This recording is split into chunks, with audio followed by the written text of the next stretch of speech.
Bunda? Bunda Boleh, silakan. Efesus 2:15 itu sudah menggugurkan semua loh.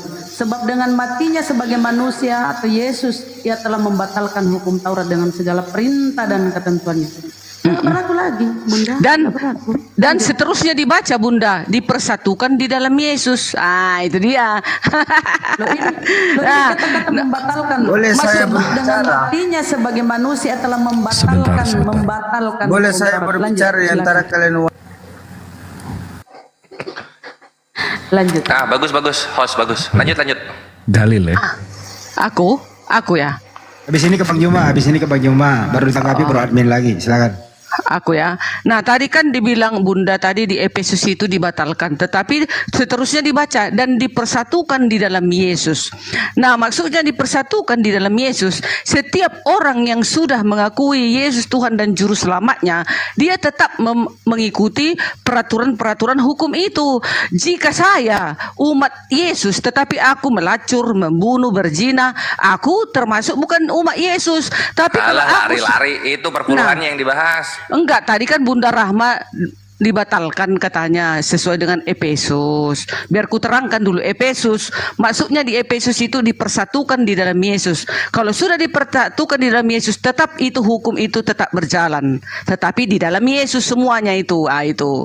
Gitu. Kalau tentang Satu persembahan lagi, untuk membantah sedikit satu lagi ya, baru ke Bang Zuma, ke Gurunda. Iya. Nih, coba baca Galatia 2 Bunda, Galatia 2:16. Tidak ada seorang pun yang dibenarkan oleh karena melakukan hukum Taurat. Oke, lanjut saudaraku, itu aja hanya data. Lanjut. Tidak seorang pun. masih aku kan? Iya. Makanya datanglah Yesus. Karena semua tak bisa sanggup melakukan hukum Taurat. Makanya Yesuslah menggenapinya. Atas kasih karunia Yesuslah kelak mengatakan bahwa saya ini Bu Darni ini ya selamat atau tidak. 10 hukum tidak sanggup aku melakukannya, tapi aku berjuang untuk melakukannya. Nah, kasih karunia Yesuslah menyelamatkan Bu Darni kelak. Ah, gitu dia. Ah, gitu kami Kristen. Silakan. Lanjut Gurunda.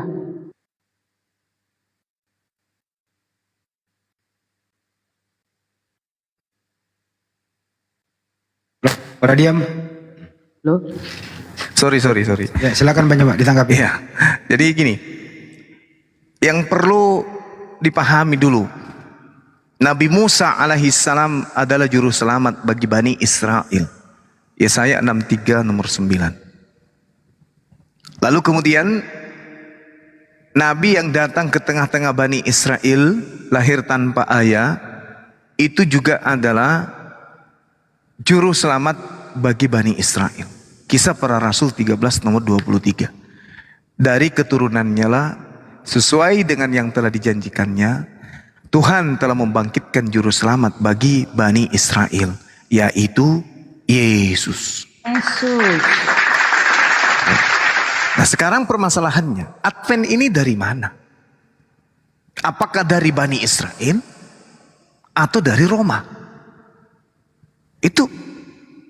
Karena kalau dari Roma, Kristen tertua, penyembah Yesus pertama itu bukan Yahudi. Orang-orang Yahudi tidak pernah menyembah Yesus. Penyembah Yesus pertama adalah Roma Yunani. Siapa orang-orang Roma Yunani ini? Orang yang menyembah dewa-dewa. Kenapa kemudian berbeda antara sembahan Romawi dan sembahan Yahudi? Orang Yahudi tidak menyembah roh menjadi daging. Orang Romawi menyembah roh menjadi daging. Orang Yahudi tidak mengenal Theos. Orang Romawi mengenal Theos. Tuhan di dalam Yahudi tidak pernah menjelma menjadi makhluk. Sementara Tuhan di Romawi, dewa menjelma menjadi makhluk. Sehingga perjanjian lama tidak lulus sensor untuk masuk ke dalam meja sinagoge. Buku-buku Kristen Romawi tidak dijadikan sebagai kitab suci orang Yahudi.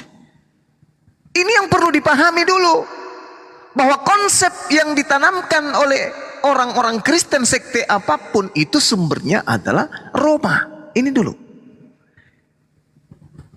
Apa sih Roma ini sebelum Kristen Katolik? Kok bisa buku-bukunya Perjanjian Lama, Perjanjian Baru kok identik? Aromanya, baunya itu kok jadi paganisme. Tuhan, dewa, theos, nuzul jadi manusia. Dulu ya Tuhan belum menjadi daging, belum menjadi firman. Tapi setelah Tuhan menjadi daging, menjadi firman, menjadi daging, oh semuanya sudah dibatalin. Ini konsep dari mana? Bukankah hukum Taurat itu hanya untuk Bani Israel? Sehingga ketika ada dewa yang nusul ke bumi harus jadi tumbal di atas tiang salib, membatalkan hukum Taurat. Apa hubungannya? Wong kitab Tuhan pencipta langit dan bumi untuk Bani Israel. Lalu kemudian ada ajaran dari barat, dari Roma, mengajarkan kemudian doktrin dewa, theos, nuzul menjadi daging untuk membatalkan ini, maka daging ini kudu mati lagi. Ini ajaran dari mana? Ini ajaran dari mana? Nah, kenapa semakin jauh tersesat? Karena orang-orang Kristen hari ini, sumbernya dari manapun mereka, sektenya apapun mereka, selalu berkiblat ke Yahudi. Lupa kepada kiblat utamanya, yaitu Roma. Sedikit-sedikit Yahudi, sedikit-sedikit Yerusalem, sedikit-sedikit Israel. Kenapa seakan-akan alergi menyebut Romawi Vatikan? Kenapa? Sebenarnya di sana muaranya, di sana kiblatnya. Harus berpacu kepada nenek moyang. Jangan berpacu kepada tetangga. Yahudi nggak bisa diganggu gugat. Yahudi Tuhannya Elohim, kitabnya Tanakh, Taurat, Nevi'im, Ketubin. Bukan perjanjian lama kitab orang Yahudi itu. Ini Kristen semakin jauh, semakin merasa nyaman dengan kekristenannya. Kenapa? Karena payung yang mereka gunakan adalah Israel. Orang yang selalu menyebut Shema Israel Adonai Elohenu, itu yang selalu mereka jadikan sandaran. Seakan-akan mereka berasal dari sana. Lupa kalau nenek moyangnya itu sumbernya dari Roma. Ini kesalahan fatal yang tidak disadari kemudian. Sehingga begitu dia masuk ke Indonesia, semakin jauh dia dari cangkangnya. Kitabnya masuk menyentuh esensi yang hal-hal yang esensial di dalam tubuh keagamaan Islam.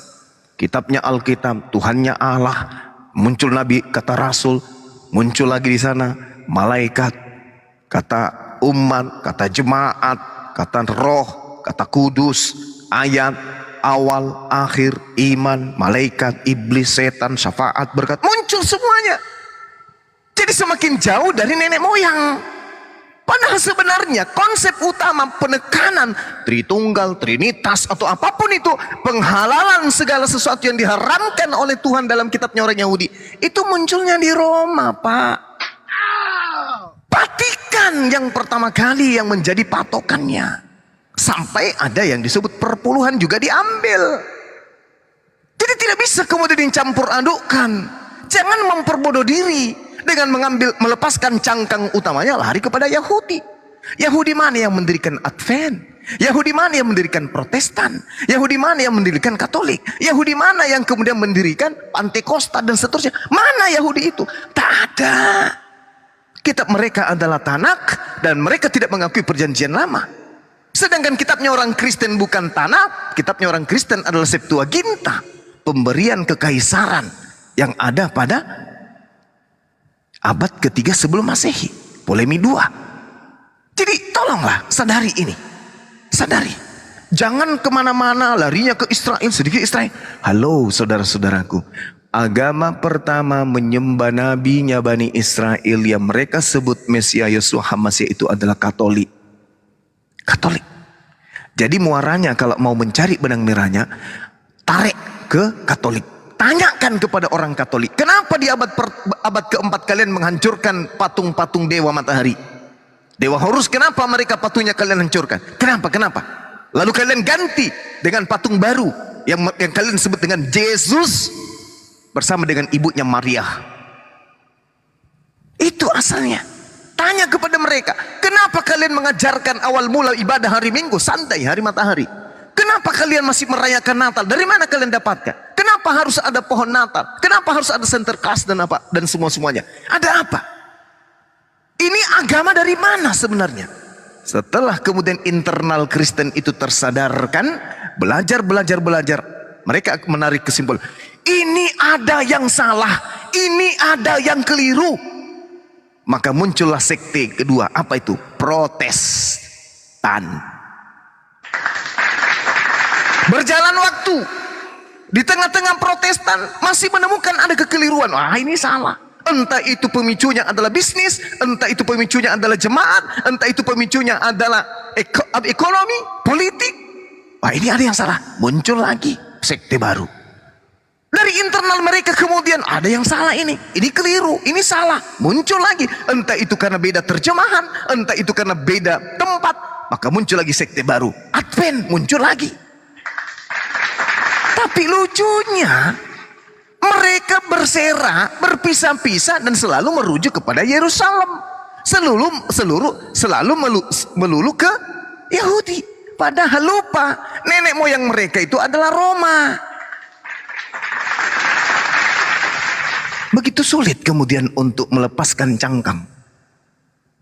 Untuk menatap ke depan, ke belakang. Dari mana kita berasal? Adakah Yesus kemudian mengajarkan dirinya Tuhan, menjelma menjadi manusia? Tak ada. Adakah Yesus mengajarkan dirinya adalah inkarnasi Tuhan? Tak ada. Semua konsep itu diambil dari pernikahan antara sinkretisme, paganisme, Helenisme, Stoa, dan animisme. Maka lahirlah konsep 100% dewa, 100% manusia. Ingat nih, mumpung ada Bu Darni nih, termasuk orang-orang yang cerdas. Ya, saya katakan dia orang cerdas karena dia masih menggunakan akalnya. Tapi saya doktrin lebih tinggi. Ingat, original teks kitabnya orang Kristen dari sekte apapun itu adalah bahasa Yunani. Maka syarat dengan theos. Theos sama dengan dewa, bukan Tuhan. Yunani Tuhan, bahasa Yunaninya adalah akontas. Yang pada mulanya adalah logos. Logos itu bersama-sama dengan theos. Theos itu adalah logos itu adalah theos. Dan theos itu adalah logos, dan logos itu adalah theos, dan theos itu adalah logos, logos itu adalah theos. Theos ini adalah roh. Theos adalah roh, dewa ini adalah roh. Theos sama dengan dewa. Dewa yang adalah roh ini inkarnasi turun ke bumi menjadi daging. Kira-kira nih, 30 detik terakhir, kira-kira nih, konsep ini bisa nggak diterima oleh Yahudi, agama Samayim? Bisa nggak diterima? Tidak bisa. Nah, pertanyaannya, kira-kira nih konsep yang kayak begini, dewa, roh, nuzul menjadi daging, yang adalah inkarnasi dewa, bisa nggak diterima Roma? Diterima. Apalagi disuguhkan, diperlengkapi dengan buku-buku kitab. Ribuan tahun kemudian agama, kepercayaan tua di dunia, mereka tidak memiliki kitab. Tiba masa ada orang Parisi menghadiahkan buku-buku, maka muncul istilah kanonik, maka buku-buku itu diterima, tapi konsep ajaran nenek moyang mereka tidak buang. Apa itu?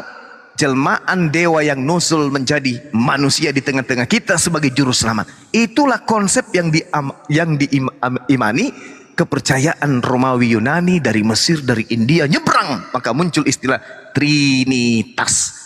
Trinitas, pecahan dari Trimurti dan seterusnya. Ini. Jadi kalau hanya mengatakan, oh kami ini juga dari bilangan, dari ulang. Iya, kalau kita lihat di situ, oh memang mirip-mirip dengan Yahudi. Tapi ingat asal usul kalian dari mana, Cak Ayu?